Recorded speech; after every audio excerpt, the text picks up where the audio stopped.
I married my late husband's best friend, and on our wedding night he stopped me and said, "Before we do anything, you need to read what's inside that safe."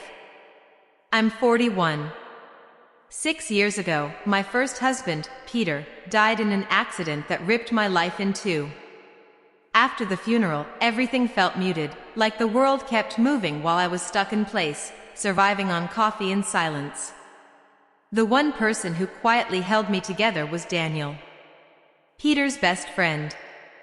He didn't come in with big speeches or pity. He just showed up. Fixed the things I couldn't bring myself to touch. Checked on me without hovering. Made sure I ate something real. Made sure I didn't disappear into grief. And the most important part? He never crossed a line. Never flirted. Never tried to turn my devastation into his opportunity. So when feelings started to grow, slowly, carefully, almost against my will, I didn't fight them. It felt like warmth returning to a house that had been cold for too long. My family supported me. Even Peter's mother held my hands, crying, and said, "He would have wanted you to be happy." We got engaged quietly. No drama, no spectacle. Just a soft yes to a new chapter.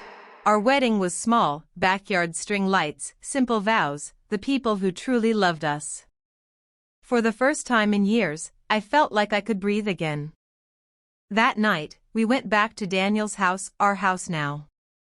I ducked into the bathroom to take off my dress, wash my face, and calm the nervous flutter in my chest. When I came back into the bedroom, Daniel was standing by the wall safe. I'd seen it 100 times. Never gave it a second thought. But now, his hands were shaking. "Dan?" I asked, half smiling. "Are you okay? Nervous?" He didn't smile back. He turned toward me with a look I'd never seen before, not just nervousness. Guilt. Fear. Something heavier. "There's something I need to show you," he said quietly. My stomach tightened. "Show me what?" He swallowed hard and punched in the code. The safe clicked open. Then he looked at me and said the words that made my knees go weak. "There's something in here you need to read before our first night as a married couple." "I'm sorry. I should have told you sooner." Down arrow, down arrow, down arrow.